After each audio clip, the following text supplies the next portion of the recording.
In a small, bustling city, nestled among towering buildings and crowded streets, there stood a homeless shelter, a place that had become a refuge for countless souls who had nowhere else to turn. The shelter was often overcrowded, the staff under immense pressure, and the resources stretched thinner each day. The smell of stale coffee and old blankets filled the air as the workers scrambled to assist people who had fallen through society's cracks. Yet, despite the overwhelming need, there was always hope. There had to be. Because somewhere in the depths of despair, there were moments that could remind everyone, staff and residents alike, that kindness still existed. But no one, not even the shelter staff, could have anticipated the unexpected guest who would soon change everything. It was a cold Wednesday afternoon when the shelter began to face one of its toughest challenges yet. With winter's chill biting into the city streets, the number of people seeking shelter had spiked. There weren't enough beds, and some people had to sleep on the floor. The volunteers were overworked, their faces showing signs of exhaustion. But they kept going. They had to. Keep going, it's for them, Maria, the shelter manager, whispered to herself as she placed a hot meal in front of a young mother. The woman, eyes hollow from weeks of worry, clutched her child close, silently crying as she ate.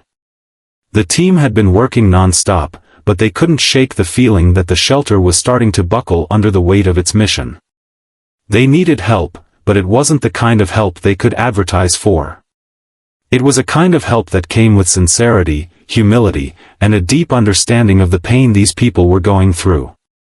And then, on that cold afternoon, something strange happened.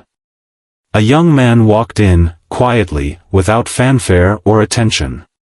His jeans were worn, his hoodie simple and unremarkable.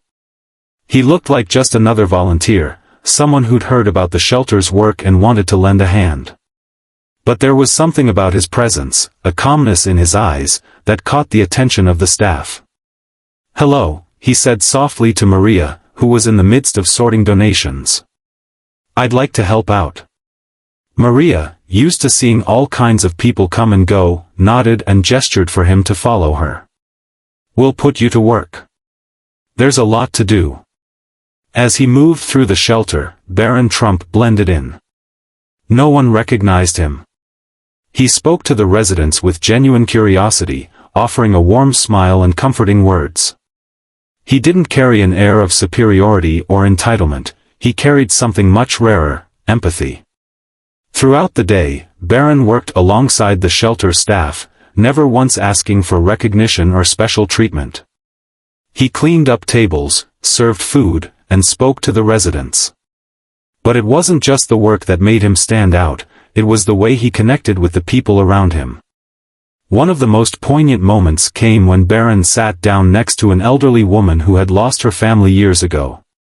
Her hands trembled as she clutched a small, worn photo album, the memories of her past life in a few fraying pages. Barron listened intently as she spoke, offering nothing but his presence. And when she finished, he smiled gently and said, "Your story matters. You matter." The woman's face softened, and for the first time in a long while, she allowed herself to hope. Barron had no idea how profound his simple words were to her, he was just being human. Later, Barron noticed a young boy who was sitting alone in the corner, his face downcast. He approached, sat beside him, and asked what was wrong. The boy hesitated at first but then opened up. His parents had lost their home, and his life had been turned upside down. Barron didn't offer empty promises, but he did something far more powerful, he listened. He then handed the boy a small gift, a backpack with school supplies and a note that read, "Stay strong, the world needs your light." The boy's eyes lit up, and the staff couldn't help but notice the powerful shift in the room. Barron Trump was doing something no one expected, he was making the shelter feel like a place of hope again. As the day wore on, the staff started to realize that this volunteer, this quiet young man, was not just any volunteer. He had made an impact on everyone in the shelter, from the homeless residents to the weary volunteers. But they still didn't know who he was.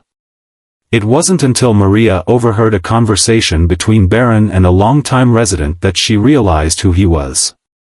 "You're Barron Trump, aren't you?" she asked, her voice trembling slightly. Barron nodded, his expression humble. "I didn't want anyone to know," he explained. "I just wanted to help." Maria was taken aback. She had seen many people in her time, rich, famous, well-known, but none had ever approached her shelter with such humility.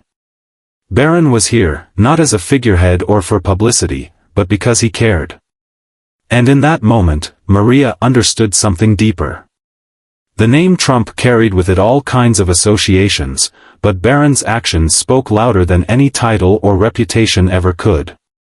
Word of Barron's visit began to spread through the shelter, and soon, local media caught wind of it. But even as reporters arrived, Barron slipped away quietly, leaving behind a profound change. The shelter's donations surged. Local businesses and organizations reached out, eager to help, inspired by Barron's selfless act. But it wasn't just the resources that Barron brought to the shelter, it was a renewed sense of purpose.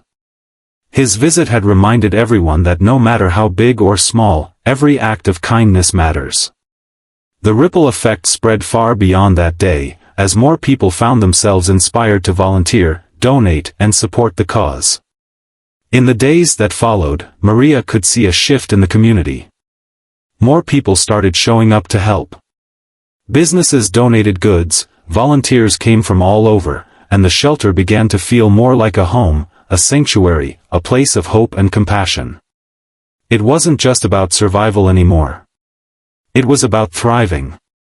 As Barron's quiet generosity continued to ripple out, the shelter staff began to believe that maybe, just maybe, they weren't fighting an impossible battle after all.